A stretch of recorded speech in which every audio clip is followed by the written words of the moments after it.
Let me tell you how it will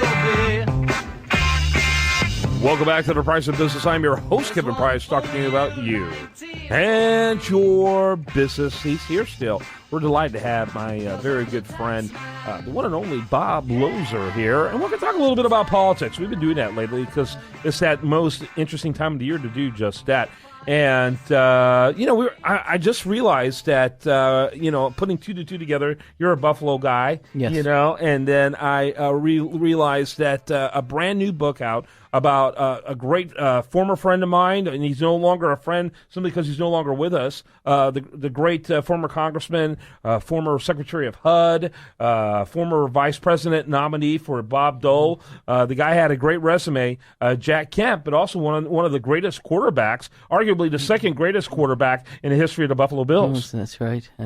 Yeah, he was a great man, a great leader. He didn't play on too many good Buffalo Bills football teams. Yeah. All right, but as we talked during the break, he was always there to talk with people. He'd greet and shake their hands. Remember what college he went to? Occidental College. Okay. Took me a while to figure that out, but yeah. California, yep. Yeah, that's right. right. One of the few that have graduated and played professional NFL ball. And he was a really good player. He was a real team guy. He wouldn't survive, I don't think, in our political culture today, to be honest with you. No, because he was too soft-spoken and he was direct. But he didn't have to scream and shout and throw things at you. He was big on consensus. Correct. He was big on making everyone buy into something. Right. And the idea of alienating people.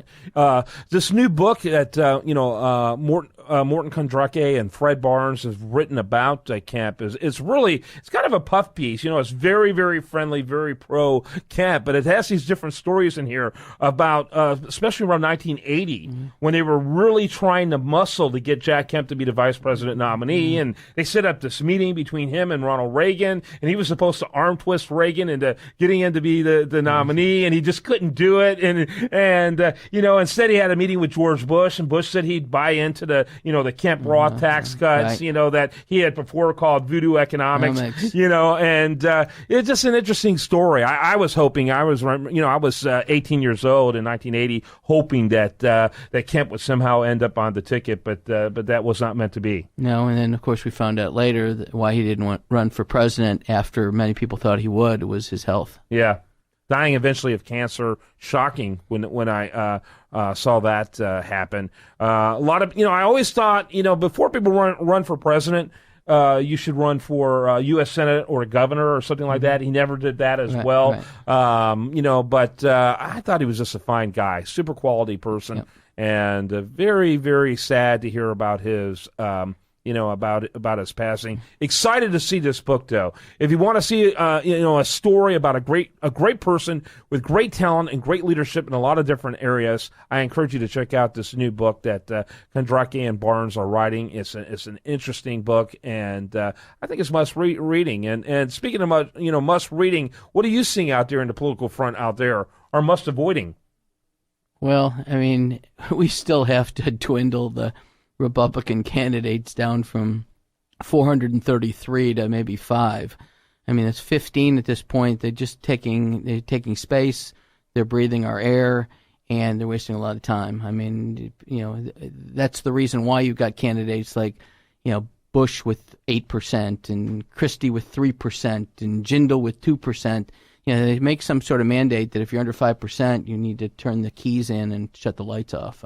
Yeah, or at least don't give them any platform. Correct. At the very, very least. Not even at the kids' table. Yeah, and it's interesting. I'm coming to the conclusion. I was playing with the idea for a while that Trump, just because of how his size and the amount of support he was getting, could somehow bizarrely become the nominee. But I really believe the more I look at the numbers, that his support is not going to get more than 30%, I don't think.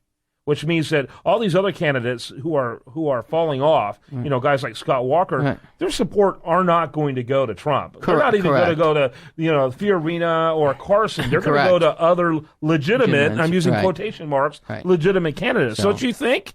And I think at this point, the one thing that Trump has been lacking, particularly over the last 3 weeks, when asked for, was specifics, whether it's about his tax plan, about foreign policy, about troops in Syria and Afghanistan, et cetera, et cetera. He's sort of been not avoided the topic, but it's coming up. We'll be announcing it in a couple weeks, and people are sort of tired of that right now. Yeah, they want punting. They're doing that's very political, isn't it? Right. The very thing he's critical of, this continued punting. Right. I'm going to punt until later. Correct. By the way, the name of the book about Kemp is called Jack Kemp, the Bleeding Heart Conservative Who Changed America. It just came out. I encourage people to check it out. I haven't read it yet. I've read articles about it. It looks like a very authentic read and a good read. Yeah, I agree with you entirely. He did finally release a tax plan. Mm-hmm. Did you have a chance to look at that? Yeah, and I think some of it's attainable and some of it just really isn't.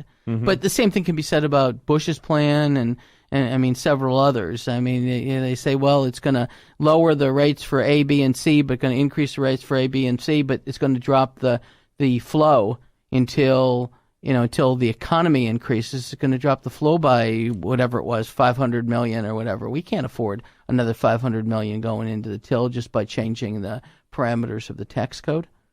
Yeah, we've got to do a better job across the board. And I don't think, even if I asked my wealthier clients, would they mind paying an extra, 3%, whatever, over a certain dollar amount if they're making that dollar amount? My answer would probably be no. But throw out the Obamacares of, we've talked about this. The tax rates before Obamacare were 36% over whatever it was, 285,000. Now it's that, and then when it hits over 400,000, you got Obamacare that kicks in for another 3.6%. Yep. So now you got 39.6% on the same dollars, right? And the squawk out there is the rich aren't paying their fair share. What is their fair share? Okay, how much? The tax forms that you used to see on the wall, it says, how much did you make this year? Pay it. Yeah. Yeah, now we're not that far away from being there. There's a time we used to laugh. That used to be a joke. Correct. But people out there. What's funny about it is you'll talk to somebody about taxes, and they'll go, "Well, occasionally I put cash in my pocket, or I get this, and that." And I go, "You need to report it." And they go, "Why?" And I said, "Because that's technically fraud." Mm-hmm. Okay, I don't care if it's $2 or it's $200,000. I've told you the story about the husband and wife that were about ready to get a divorce, and on top of it, he wanted to sell his practice, his medical practice. It was down near the old Astrodome, and my client walked in to buy it. And we went through the numbers, and let's say the practice did $600,000. It was a Medicare practice or whatever, $600,000 a year. And he closes the door, and he said, "Well, we're really not doing $600,000." He said, "We're doing $800,000." And I said, "How's that?" He said, "Well, I'm putting about $20,000 of cash in my pocket every month because my wife and I are going through a divorce." I said, "So how much you want for the business?" He said, "Well, 1 times my collections, that's $800,000. And I said, "Do you report this $200,000 to the IRS?" And he says, "No." I said, "Well, I look at it 2 ways. You can amend your tax returns, file it with the $800,000, and we'll be happy to buy your practice for $800,000, or leave it as is and we'll buy it for $600,000, or even more so, I could make some money on it. I could turn you into the IRS for the $200,000 and make 20%. Right? And he sort of looked at me, and that was sort of the end of our conversation. Found out several months later that his wife not only filed divorce charges, but found out about the money that was going into his pocket, and did the same thing to threaten to turn him into the IRS unless she got a piece of it. Wow. So, no, people say, "Well, what about?" And I said, the whatabouts are, nobody says, it's not fraud or negligence if you push the envelope with your expenses, as long as you think you can prove it. If you can prove that you're a salesperson and you're driving 30,000 miles a year, we'll mark it down, tell us where you go on a regular basis.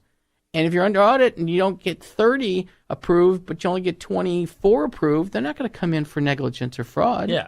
All right. Now, if you put 30 down and you only could prove 2,500, then there's possibility of negligence. There's a problem there. There's a negligence issue. Got to wrap it up with that. I will say what was interesting about the Trump tax plan is it wasn't loony. I thought it could be loony, but frankly, it's very similar to some of the other Republican tax Correct. plans. You don't get credit if you've filed for bankruptcy 3 times. I thought it was 4. Anyway, all right. That again, Bob Loeser, your number real quick. 713-953-1272. One more. 713-953-1272. And we're starting to do our tax planning for clients as we approach the 4th quarter of 2015. Time to join them for that. All right, more after this on The Price of Business. Yeah, I'm the tax man. Should 5% appear too small? thank